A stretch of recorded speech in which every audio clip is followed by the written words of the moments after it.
US stocks jump on good tech earnings, but a new US manufacturing survey points to rising chances of a US recession. The Bank of Japan holds, but dovishly, which drives the yen down. Australia's exports jump in March before the tariffs, while South Korea's exports fell in April. That's coming up on our 5 Things in 5 Minutes on Friday, May the 2nd. And then in our bonus deep dive interview, ANZ New Zealand Chief Economist, Sharon Zollner, looks at the prospects of lower business confidence feeding into the Reserve Bank of New Zealand's rate cut projections. Uncertainty itself, of course, has a cost. When firms actually start seeing the impact on their own activity, that's perhaps where the rubber really hits the road.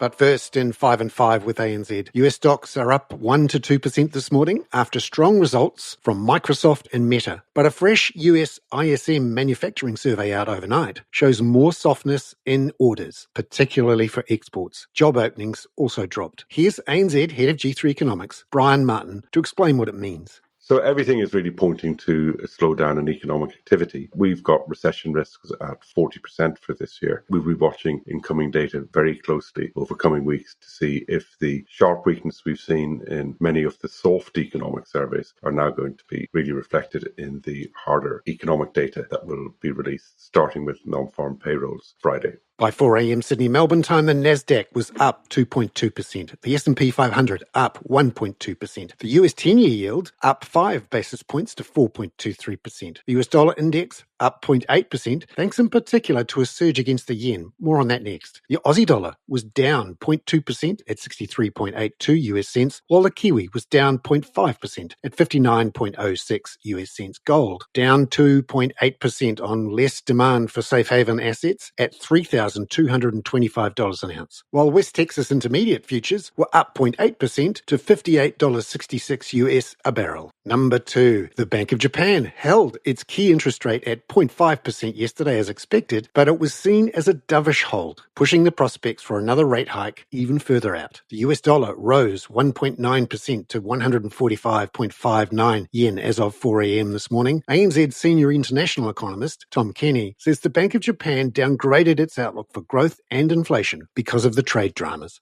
The central bank expects these uncertainties to weigh on sentiment, growth, inflation, and financial markets. And in this environment, Governor Ueda says he has less confidence in rate hikes than before the Trump administration announced the reciprocal tariffs in early April. He also said that the timing for achieving the price stability target of the central bank has been postponed, and thus the likelihood of the central bank forecast being realised is not as high as before. This suggests that the central bank will be on hold for a reasonable period. Governor Ueda says he expects inflation to stumble in the short period before picking up again. All this points to a slower pace of rate normalisation from the bank. The bank likely to delay another hike until late this year or early next year. Number 3, the US tariffs are starting to show through in global trade data. Yesterday, South Korea reported exports, once adjusted for working days, fell nearly 1% from a year ago, and shipments to the US fell 6.8%. Meanwhile, Australian exports jumped 7.6% in March as its monthly trade surplus rose $4 billion to $6.9 billion. ANZ economist Maddie Dunk says the lift was led by coal and gold exports.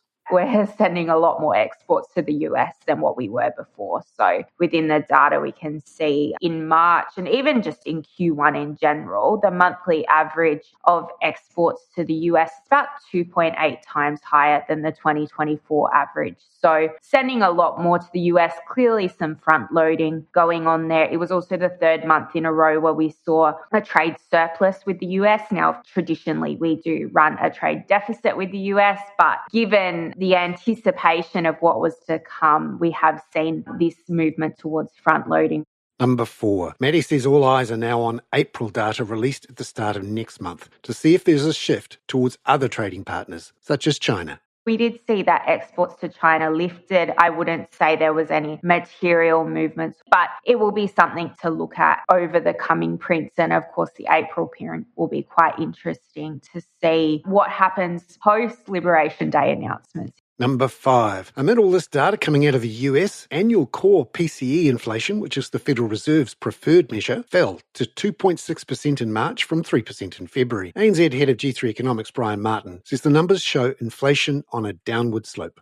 However, that really is looking at inflation in a rear-view mirror. We've had very large tariff announcements in the US, particularly with relation to imports from China, which has a high content of consumer goods. So inflation uncertainty has risen, and we can't really say that the data are indicative of the near-term direction of inflation. We know the Fed are really quite concerned about that they want to wait and see how tariffs impact inflation. So unless the labour market really starts to weaken in the next few months, we think that the FOMC is going to keep rates on hold. Indeed, that's our expectation for next week's FOMC meeting. Brian Martin there. Now, in our bonus deep dive interview, after the ANZ Business Outlook survey for New Zealand, ANZ Chief Economist there, Sharon Zollner, says businesses' experiences over the next month will be the key for the Reserve Bank of New Zealand's decision about whether to make larger rate cuts. Certainly, there's been an initial impact on the forward-looking indicators in our survey, but the big question now is, will it persist, or is it just a knee-jerk reaction that will actually peter out and firms will decide, actually, this is somebody else's problem and they can get on with stuff? So next month's survey will be really important. In particular, we'll be looking for whether there's been any impact on actually what firms are saying they are experiencing here and now. That past activity question, that is the question that has the best correlation with GDP out of the whole survey. That's because, of course, firms know an awful lot more about what just happened in the last month than about what's going to happen in the next 12 months. Uncertainty itself, of course, has a cost, and that we can see that in the investment intentions, the fall in that measure as the month went on. But when firms actually start seeing the impact on their own activity, that's perhaps where the rubber really hits the road. So that's what we'll be looking out for, whether it comes to much or whether this is just a noise. So do those readings in the survey fit with your expectations for rate cuts from the Reserve Bank through the rest of the year?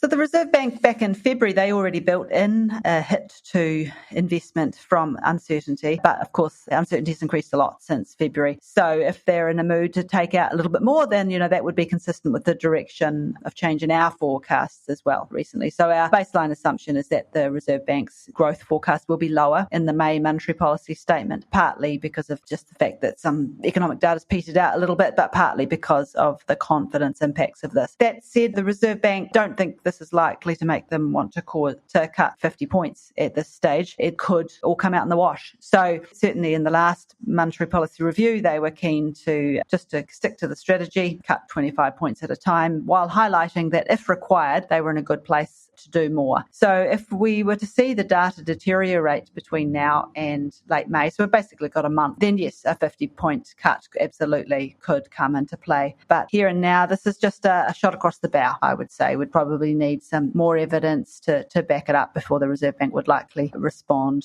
with any urgency. So what did you see in the cost and inflation expectations in the Business Outlook survey? And also tell us about the difference between the inflation expectations between firms and what we're seeing from consumers in the ANZ Consumer Confidence Survey. The cost and inflation measures in the survey were a bit mixed, I would say. Actually, cost expectations in terms of the proportion of firms expecting higher costs, that was actually the highest since September 2023. But the inflation expectations were very, very steady. I mean, they were at 0.02%, like nothing, basically. And that's quite a marked contrast with the Consumer Confidence Survey, where household inflation expectations actually jumped 0.5%. We put that down to perhaps a misunderstanding of how the US tariffs will work. In fact, we would expect them, if anything, to contribute to lower inflation in New Zealand, partly because of lower growth here, but also potentially we could get some pretty good bargains through the border, as some of the exports that would have been destined for the US out of China look for alternative markets.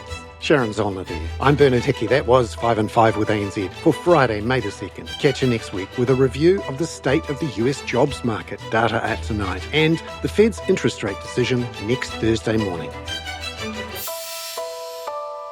This podcast contains general information only, not investment advice. You should obtain advice for your personal circumstances before making any investment decisions. Please view the podcast disclaimer available via your media player or email.